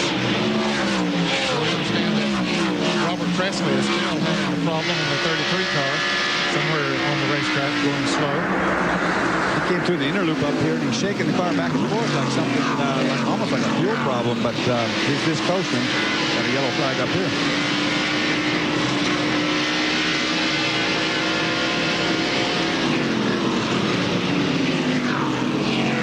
There's Jimmy Spencer moving around Brett Bodine. There's Derek Cope in the car number 12 right in front of him. A little smoke coming from Brett Bodine's car there. Yep, sure is. Looks like he got into someone with a left front fender. Yeah, looks like there is some damage there. There you see when he goes into a right-hand turn and it gets down on that tire. That's exactly where the smoke's coming from. Similar to what Earnhardt's problem was a little bit earlier. And we understand that Robert Presley has stopped. Oh, there's trouble with Dick Fricklin, Morgan Shepherd, and Derek Cope. All three of them got together right up here by me, reminiscent of what I did a few years ago, I'm afraid. A full course yellow guys here this entire time for the 33 car as that pass attempt. Well, there still is no yellow out at the start-finish line. I think we're okay because all three cars that were involved in that got going again. The one I was concerned about was Derek Cope, and he did start going again, so I think we're okay, but there's a lot of damage to the Simcoe Ford of Morgan Shepherd, and there's the 33 stalled car up on the right corner of your screen, Robert Presley, so that would be why we have the full course caution if we do. John, what's the situation with 33? Well, earlier on, Robert only had fourth gear. He just had fourth gear for the transmission. Apparently, the transmission has gone ahead and given it up, as they say. The crew has already left the pits and headed back to the garage area, hoping to get Robert pushed in. And Morgan Shepherd comes down pit road. You can see all the damage. And now, Bob, the caution flag waves at the start-finish line. So the second caution within just a very few laps waves over Watkins Glen road course. Now take a look at this. This is headed into the inner loop, and three cars go for the same spot. We've seen two go for the same spot, but Ned, three of them went for this one. No way they can get in there, Bob. Three abreast. Dick Trickle, a lap down. He gets tapped. Morgan Shepherd, and there's Derek Cope spinning off on the left side of your screen out into the grassed area. And the Brett Bodine comes in, locks his brakes up. Now from Jeremy Mayfield's in-car camera, the roof cam, real time. Let's watch it. Well, it looks like some real estate in front of him, and all of a sudden, everything breaks loose up in front of him. He makes a good move to the outside of Trickle there. Jeremy Mayfield drives right on by. The cones were flying everywhere, and cars were spinning everywhere, but everybody is okay.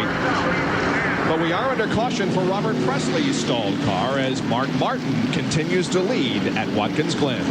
There's part of the crowd here at Watkins Glen, estimated at 150,000. It says, Davey, Alan, Neal, J.D., take care of Jerry, in reference to Jerry Garcia, of course, who passed away this past week. And early this morning, boy, lost one of my heroes, Mickey Mantle, passed away. He was a hero of mine, too, Bob. Sorry to hear that.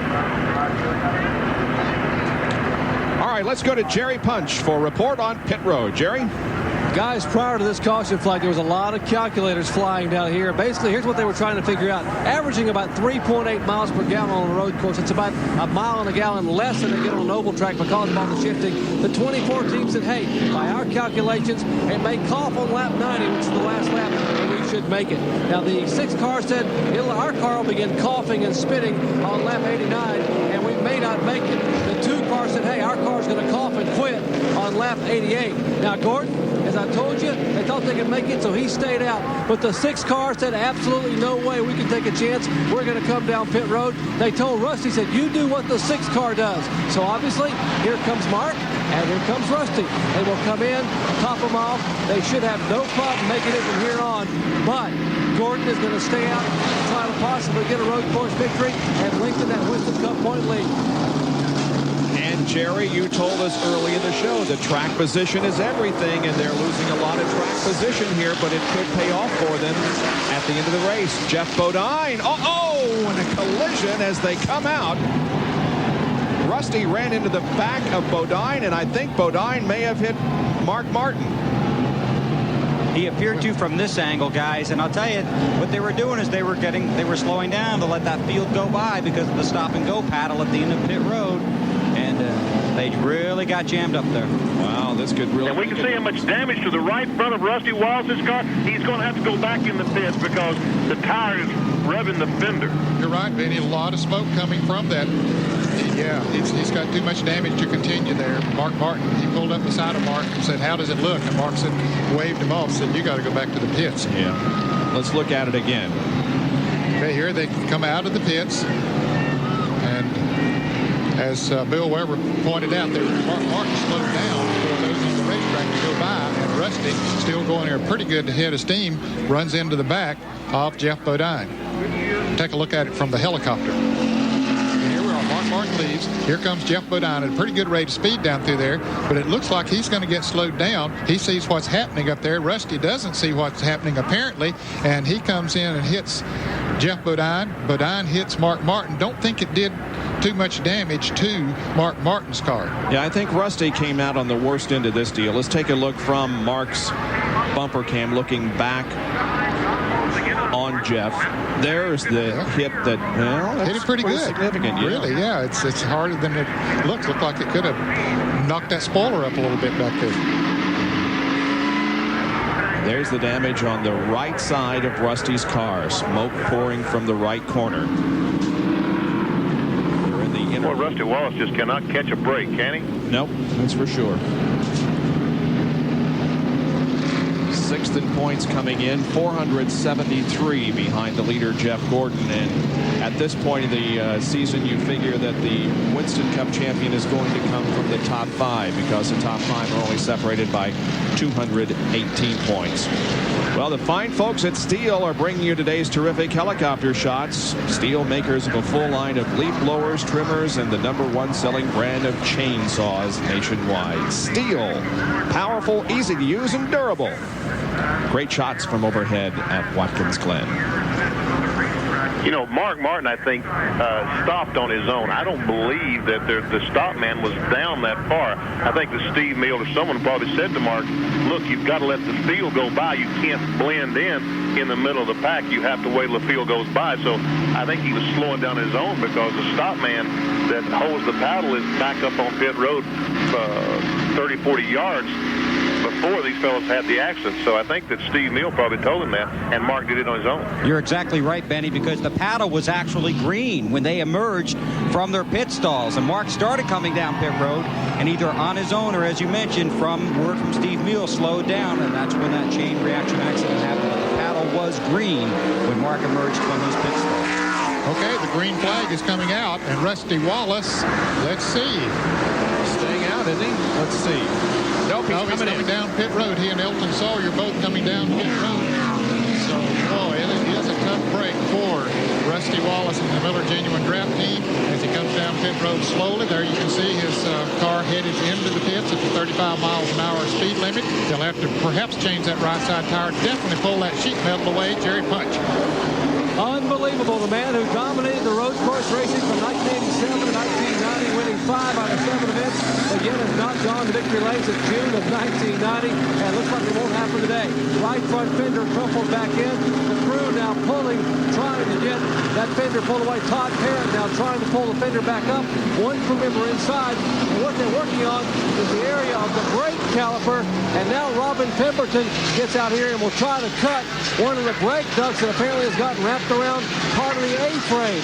So a lot of valuable time. To remember, it takes over a minute and 15 seconds to run a lap here, even under green this late in the race. So Rusty in no jeopardy of losing a lap, but possibly losing the race. Well, that may already be gone, Bob. And here come the leaders now off of corner number 11. And so Rusty will lose a lap. Jeff Gordon is the leader of the race, and Wally Dallenbach is second. He may be making a move on Jeff. Wally steps out of line, then ducks back in behind the DuPont Chevrolet, chased by Ricky Rudd, Terry Labonte, Bobby Labonte, and Darrell Waltrip, your top 6. They're in single file formation. Let's go back to Rusty Wallace's situation. Here is the real time in car as he ran into the back of Jeff Bodine a few minutes ago as he was coming off pit road.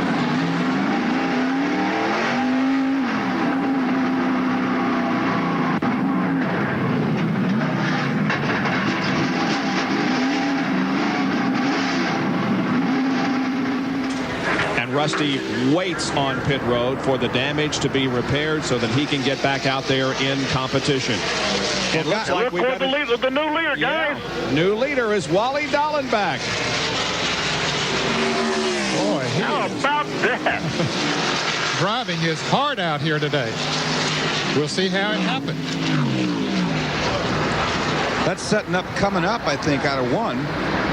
He's moved to the inside of the DuPont Chevrolet, and he's going to have a run up into the S's, or I guess that's headed toward me, actually, for the inner loop. And he outbrakes him, has the preferred line, and is going to come through the inner loop with a big lead. So Wally Dallenbach makes the move going into the inner loop in the LVNA Pontiac.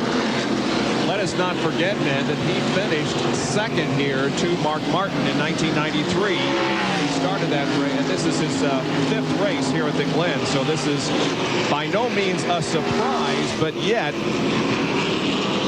he is leading the rest of the veterans. Did he test in this car up here, or did he do all this practicing yesterday and Friday and Saturday, or did he come up to Bill Davis and test his car? Does anyone know? No, they did come up and test the car, Benny. So he knew what he wanted done to the car when they came back here this week. Yes, they tested and were very pleased with the test that they ran. Well, right now he's running away with whatever he's got underneath there. He is just getting with it. And meanwhile, Mark Martin is back in the pack there trying to come back up through the field, and Jerry Punch is with his crew chief. Let's try to uncover some of the mystery here, Steve. We saw Mark Martin slow while leaving the pits. Why did he slow down? Well, Mark's real aware of what's going on the racetrack. He looked in his mirror when he come on pit road and saw probably 15 or 20 cars did pit. He knew with us just getting gas for 2 or 3 seconds, when we pulled off pit road, we'd be ahead of some of the cars on the racetrack, and you can't come out of the pits in front of them. So in order to get lined up right in the queue, he slowed down. The rest of them guys just weren't using their head, and I guess they run over each other. That's the story. Mark Martin trying to wait and fall in at the tail of the field, and you saw what happened behind him. Elaborating on your point just a little bit, Benny, indeed, Wally did test here and turned in the 4th fastest speed during the test at 117.6. The fastest, by the way, were Martin Wallace and Ron Fellows, who, of course, is already out of this event. So it's Wally Dallenbach up front, followed by Gordon, Rudd, Labonte's recap now. Wally Dallenbach is the leader at the end of 65 laps. We've had 6 lead changes, 2 caution periods, a total of 4 laps, and the average speed of the race is 102.092. That is a record. The previous record, 93.752, set in 1994. There are the cars that have led a lap. Mark Martin, of course, has led the most. He is back in the pack, fighting his way up through after a pit stop under caution. He is back up to 7th now. And there are the cars that have dropped out of competition, including Strickland, Petty, Burton, Mass Schrader, and also out of the race was Ron Fellows. And there is the interval between first and second. Wally Dallenbach enters turn 1, and there is Wood and Rudd and Labonte. And Mark Martin makes a move to the inside of Darrell Waltrip, picks up a position, and now he follows Bobby Labonte heading to turn 2. Martin up to 6th place. He hasn't had this experience today, Rob, of trying to come up through the field. And as we said early, it's tough to pass on this racetrack, even though he has a very fast race car. Mark Martin is driving the same car that he drove here in 1990 and 91 and 92 and 93 and 94. He likes that car. He likes it. Yeah. Well, they it's did. been good to him. Yeah, they brought a brand new car up here, brought this car up here, and he liked the old car the best. So they said, okay, we'll take it back.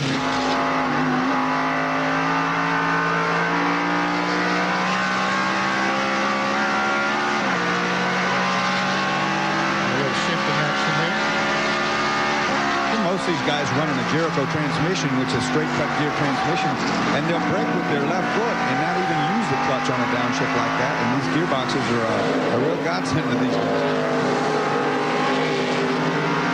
A lot to think about out there, Dorsey. Yeah, there's a lot going on, a lot more than usual for these guys. A lot of shifting and braking going on. You mismatch a shift, get into a corner, it'll lock up the back wheels on the car and will spin you out just like pulling the handbrake. And Mark's on the move now. That is not a battle for position. Jeremy Mayfield is 2 laps down in 27th, and Sterling was in 20th position, 1 lap down. And there is the leader once again, Wally Dallenbach. He has a 2.7 second lead on Jeff Gordon and a 5.6 second lead on 5th place Bobby Labonte. John Kernan has a report. Bobby Wally Dallenbach, the leader's pit with Chris Hussey as crew chief, and he's having some problems with some fumes coming in the car, Chris. How's Wally doing out there? He's not doing very good right now, believe it or not. He's complaining of some oil tank fumes. The oil tank's right there beside of him in a road race car. And Wally hasn't driven in a while. I'm sure you become immune to that after a while.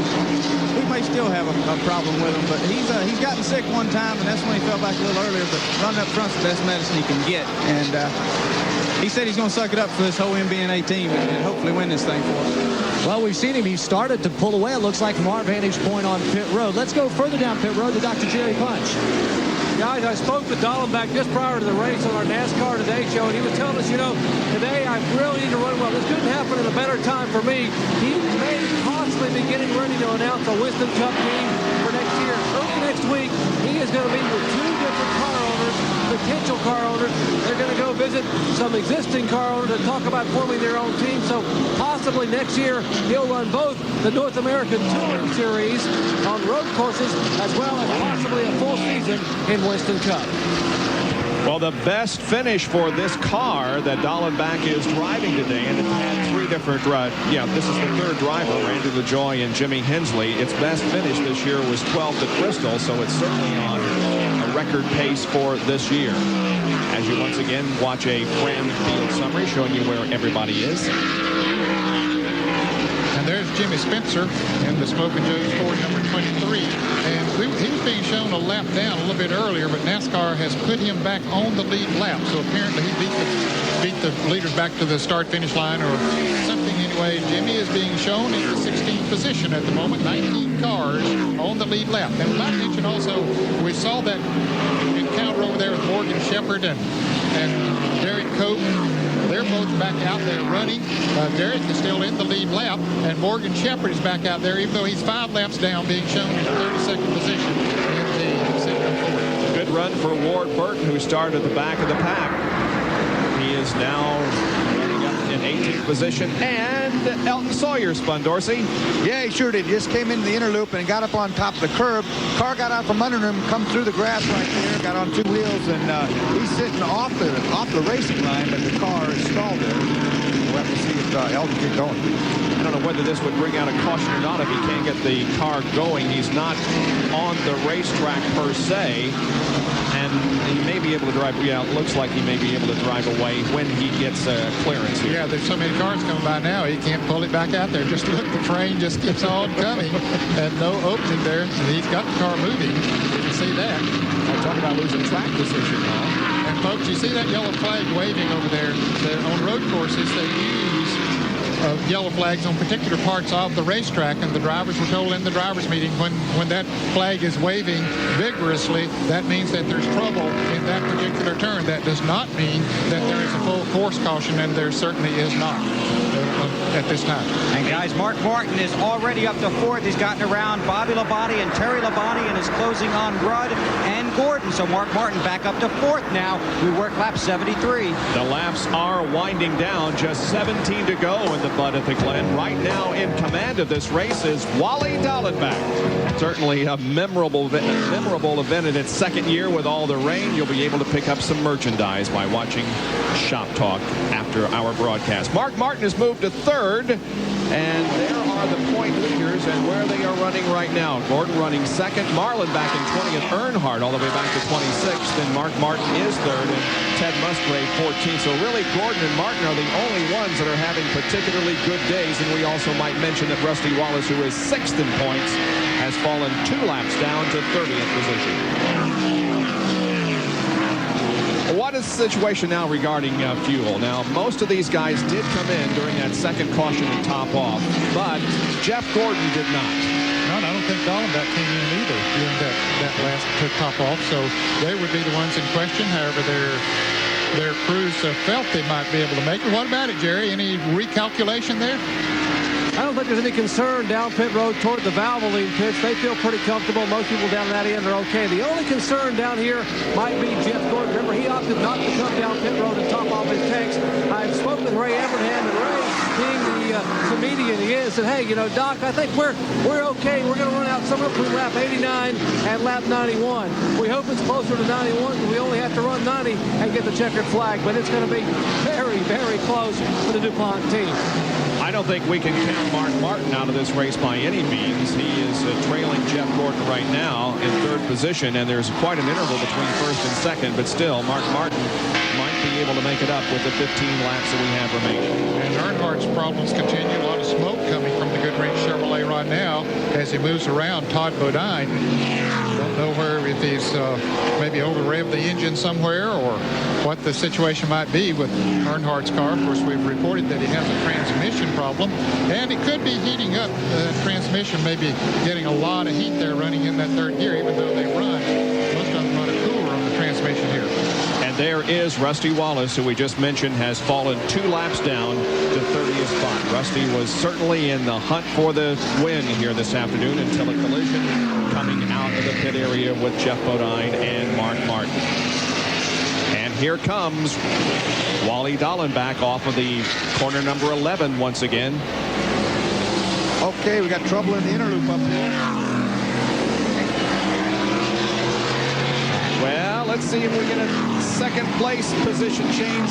Yes, Bill, right in front of you. Mark Martin around Jeff Gordon, and Todd Bodine is off the track, Dorsey. Yeah, Todd's up here in the inner loop. He came together on the entry with another car and has spun the car. We'll see a replay here. You see him in the brake zone as they come into the corner there. Todd on the inside is going to get into it with the 28 car. We've seen this happen earlier. He gets up on the curb. They bump right there. The car locks up, jumps the curbing. He's come through this inner loop about 2 times, guys, and did not make the corner, so having a lot of trouble up here in the inner loop today. But hey, Todd Bodine made a sacrifice right there. He could have run all over Dale Jarrett and didn't do it. They might have touched coming into that turn, but if he'd come on in there and not got up on that curbing the way he did, got his car all out of shape there. We see him moving away now, but he could have wrecked both of them right there. He was 25th, 1 lap down, but of course loses all the positions now because of the crash there in the inner loop. John Kernan has having some kind of problem because we saw Earnhardt just a lap or so ago pass Todd Bodine down the front straightaway. Even in Earnhardt's weak position, he was passing Todd Bodine. So obviously Todd had some type of problem. Wally Dallenbach has a substantial lead at the moment. Let's check into his pit and John Kernan. But these guys, Bill Davis, Chris Hussey, they're watching that 6 car because they know that Mark Martin can fly around this track, and there's still plenty of time left. And, of course, we told you, Wally breathing the fumes, not feeling very well in that car. But fuel, they were a little bit close, but that caution allowed them to get their window where they can make it with about a half lap to a lap to spare. And they talk about Todd Bodine, he has a problem. No brakes, he'll make that hard right-hand turn into the garage area and take it back. No brakes, plus the car was stuck in 4th gear. Let's go down to Jerry Punch, who's with Richard Childress. Well, you talk about making it. It may be close down here for the Goodrich team. And, Richard, we're seeing some smoke out of your Chevrolet. What's the problem? Well, we think the transmission's just getting real hot. It may have a little leak in it somewhere, but it's just getting right on the pipe. It's not anything getting on the track. What have you said to Dale? You've obviously just made him aware that it is smoking. What advice have you given him?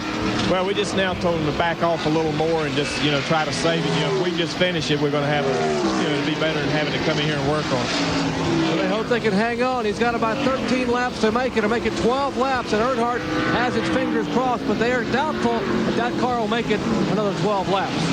If points were awarded right now where they are running, Mark Martin would go into 3rd place and Dale Earnhardt would slip to 4th. That, of course, is not the way that things may shake out at the end of this race in 12 more laps.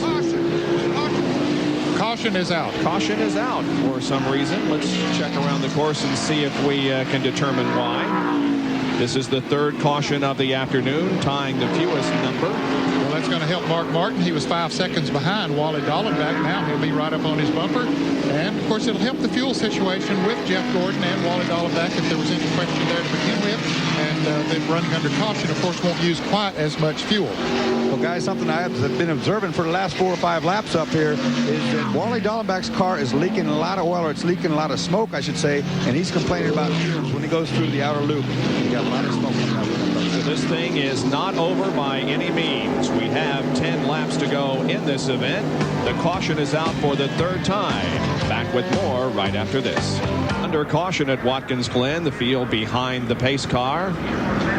Wally Dallenbach has the lead at the moment. It'll be interesting to see if everybody comes in for a pit stop this time. I doubt if we'll see many of them come in, because most of them figured they were in position to go on the rest of the way. Some of those back towards the back might come in.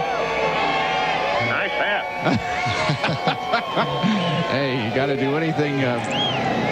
I guess you could call those guys melon heads, huh, Benny? I guess. Wow, look at the folks they have there today. Hey, Benny, all these folks want to say hi to you, too. I was climbing up the tower before the race, and they were looking for you. So they're thinking of you, big guys.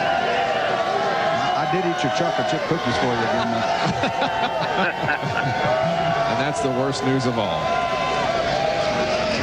right, who's going to stop? Well, let's see. We're going to know here in just a few minutes. That area off there to the right is what's called the booth. That's the long portion of the course. They're coming down between turns 5, entering turn number 10, and then they'll go back to the right in turn 11 and enter the pits. How many cars on the lead lap, Bob? 19 cars on the lead lap, Benny, and Ward Burton is the last one, and I think he is totally out of brakes. That's the way it looked out there. So I expect him to be coming in. Dale Jarrett is having brake problems. Wonder, he's running at 18th place. Wonder if he might come in. Some of those back towards the back might come in. They don't have nothing to lose. Put on some new tires and hope to pass some of those that don't stop. By the way, Darrell Waltrip had moved up to 6th position, passing Bobby Labonte just before the caution came out. There's Darrell right there in front of Labonte and Andretti. Well, here they come. Time. Yep. No, none of the leaders coming in. No, 10 laps to go, they by the didn't way. even make it. 10 laps to go. 80 laps are completed, and the green should be coming out very soon here at Watkins Glen. Of this race, we'll take a look at another Fram Field summary of how the cars are running. There you can see that Darrell Waltrip is up to 6th, separating the Labonte brothers, who were running together at one point. Jimmy Spencer down in 15th, back on the lead lap. There you can see there 16 through 30 that there are 19 cars on the lead lap. And Bob, those 4 at the top there, 16th through 19th, they all did stop. They had very little to lose, so they came in and took on some new tires so that they can move up a little bit in the field. And the remainder of the field showing you the 7 cars that have dropped out of competition in this 10th annual Bud at the Glen. Watkins Glen, where we are about to go back to racing. We will complete lap number 82 when they come down and get the green flag, and we'll have 8 more laps to go. Still Wally Dallenbach out front, but can he hold off the challenge of Mark Martin, who used to be his teammate? Remember in 93 when he finished second to Mark, he was driving as a teammate to Mark. Well, they're back at the same situation. They're not teammates, but they're running first and second now as the green comes out. And Dallenbach leads the charge down into turn 1. Mark looks to the inside but falls back in line. Then it's Gordon, followed by Rudd, Terry Labonte, Darrell Waltrip, and Bobby Labonte. The race is on into turn 2. It's still Dallenbach. Now it should be single file till they get back to Dorsey and headed to the inner loop. Boy, don't you love it when they do this. 8 laps to go, and they're going to get after it right now. Wally opening up a little bit of a lead on Mark. That's a pretty good lead as he got up the S's clean. Remember, the cars behind are in dirty air. They get a little bit of push to him. So Wally in command right now as he heads into the inner loop. Now, Dorsey, you mentioned that thing has been smoking in your area. Dallenbach's car did at that time. You see any evidence? What's been smoking as he heads down where he is right now, as he heads down the hill around the outer loop. Nope, right now it's clean. The car's no smoke that I can tell whatsoever. Side by side, 28 car up alongside the guardrail. Just nicks it. He recovers. Good recovery there. Good. Riding with Jeremy Mayfield, that's Derek Pope just ahead. Pope is 3 laps down in 29th. Heavy smoke in the 87 car coming through the outer loop, guys. Okay. Jeremy Mayfield is 3 laps down in 29th. Cope is running in the 18th position. On the lead lap. On the lead lap, yeah. Dallenbach holds off Martin and the others for another lap now with 7 to go.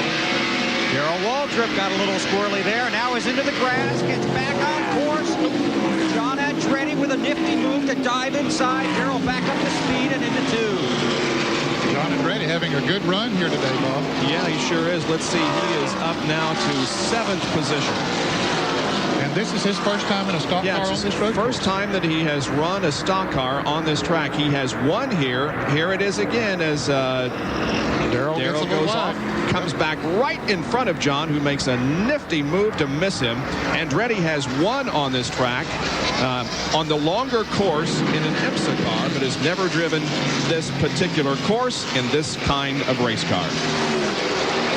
He was between rides a year ago here. Yep. A year ago next week, he got in the SDP Pontiac. Set it on the outside pole for the race in Michigan that we'll be covering next week.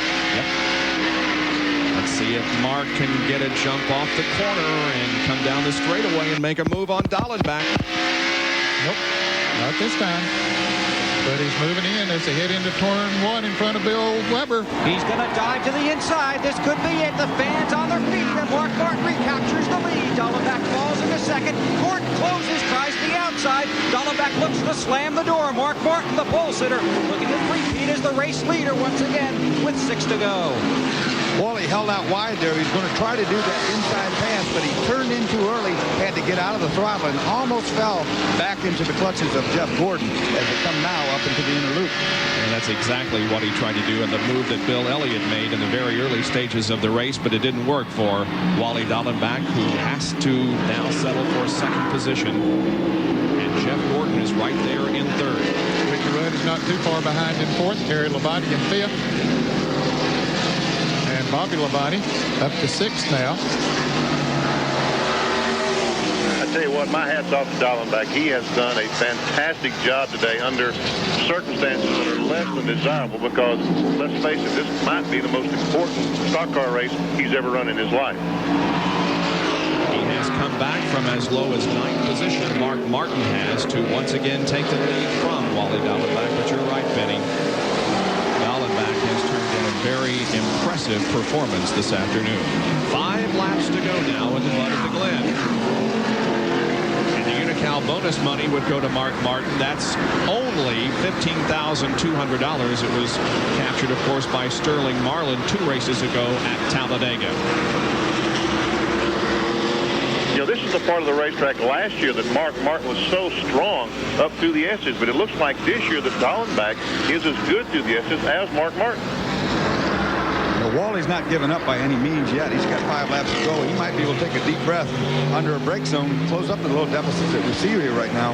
He's going to try everything he can to win this race. Mark Martin, by the way, has led the most laps and will get to 5 bonus points in that category.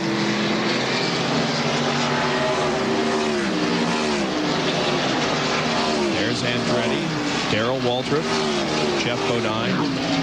Here are Brett Bodine and Jimmy Spencer and Eric Pope. They are running 16, 17, 15, 16, 17.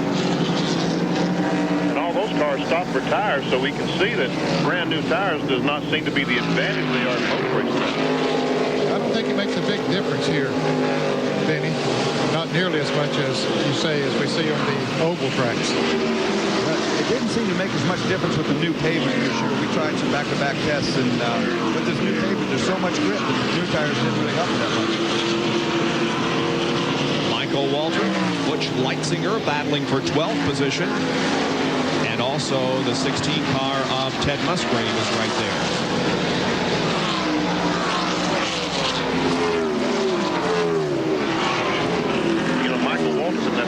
Pontiac has run better than this position all day long. Evidently, something going away here near the end. Yeah, he was up there in the top 10 for a good while, but again, now being shown in the 12th position. We remind you that Shop Talk is coming up at the conclusion of our telecast, and we have less than 4 laps to go.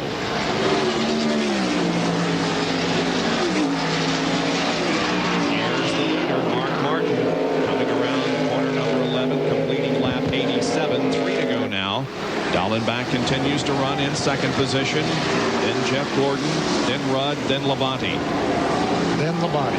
Yeah, then Labonte. Terry followed by Bobby. John Andretti is 7th. Darrell Waltrip 8th. Jeff Bodine 9th. And Ricky Craven with a good run here in 10th place. And he has spun out twice. Yes, he has. Still is on the lead lap and in 10th place. Ricky Craven. And Bill Elliott is back to 11th spot after starting from the front row. There's Ricky Craven. Good job by the rookie. The other contender of the rookie points, Robert Presley, will finish down in 33rd. Presley has had problems resulting in his 33rd place at the moment, but Ricky Craven has hung in there. So that'll, if he gets a top 10 finish out of this, he's certainly going to help him in the Max Race Cars Rookie of the Year contest. Somebody smoking ahead of him. That's Jeff Bodine, who may be losing an engine here with just a couple of laps to go in 9th position. I don't know. Is that what's it? As it breaks, it doesn't look like that smoke is coming out the exhaust pipe, Bob, so maybe it's not an engine problem. He's only got 2 more laps to go to finish the event. Looks like a brake problem, a hub problem, or something like that. Yeah.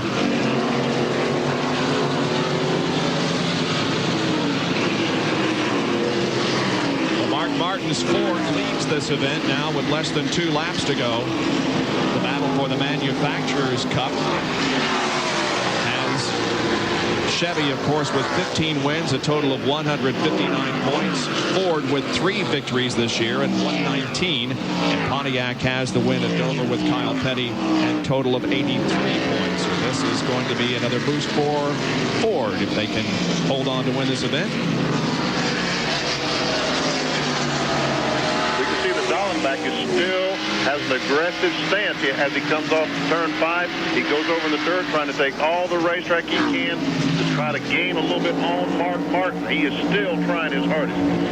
Dallenbach has radioed the crew to have oxygen ready in 1 more lap when this race is over. Obviously, the young man is becoming ill from inhaling the fumes coming from that car. But on the other hand, with just 1 more lap to go, he can hang in there and finish the race. Mark Martin is on the final lap. Go ahead. Sorry, the Dallenbach car has begun smoking again. About 3 laps ago, it was smoking heavily like it was before. So I'm sure that's what he's breathing, and that's not much fun this time. Mark Martin is headed down the backstretch for the final time, looking toward the inner loop. There is Wally Dallenbach in 2nd spot. And Everybody in single file through here. No positions being battled for on the last lap. But now we see Spencer and Cope and Mayfield side by side, and Waltrip. Oh, and Jimmy goes over the. Spencer goes around. Here's Waltrip gets on through it. Derek Cope gets through it. Spencer out in the grass. He's going to come back. He's going to lose about 4 or 5 positions. Spun it around again. Well, while all that is going on, Mark Martin comes through corner number 11, and Mark Martin is 3 for 3 at Watkins Glen. He has won the 10th annual Bud at the Glen. It's his 16th career win, 3rd on a road course, and 3rd in a row here at Watkins Glen. And 4 of the last 5 road course races have now been won from the pole. Everybody else coming down. There's Michael Waltrip crossing the line. There is Mark Martin, who has won again after an incident in the inner loop on the last lap amongst some of those battling for position. Yep, Mr. Excitement's going to turn in here and hit this curve. Watch the car jump in the air right there. That loosens the thing up. He comes in, hits this curve. No control now. He spins it. You'll see him jump on the throttle. His tires will start smoking. Tries to finish his spin off, and now nobody behind him has a clue what's going to do. But everybody missed him. That was the amazing thing. Maybe a little bit of contact with Michael Waltrip, but Derek Cope was able to avoid all of that action. Mark Martin has won here at Watkins Glen. We'll be back to talk. Watorious crew heads for victory lane after Mark Martin has done it here at the Glen once again. Your results: Dallenbach with a strong second performance. Jeff Gordon finishes 3rd. Those that you traditionally think of as road course racers are 4th and 5th. Rudd and Terry Labonte, with Bobby Labonte finishing 6th. Good run for John Andretti. Darrell Waltrip with 8th. Jeff Bodine 9th, and Ricky Craven rounds out the top 10. There were 19 cars on the lead lap. And there you can see Sterling Marlin finishing only 1 position ahead of him in 21st. And the remainder of the 40 cars that started this event about 2.5 hours ago. You see Joe Nemechek there in 31st position. He dropped out just with a few laps to go, had to push his car into the garage area. Mark Martin has pulled his Valvoline Ford into victory lane. Taking the steering wheel off, getting a refreshing drink before he comes out of the car, where Jerry Punch is waiting on him to talk to the champion of the Glen once again. Here he is out of the car, Mark Martin.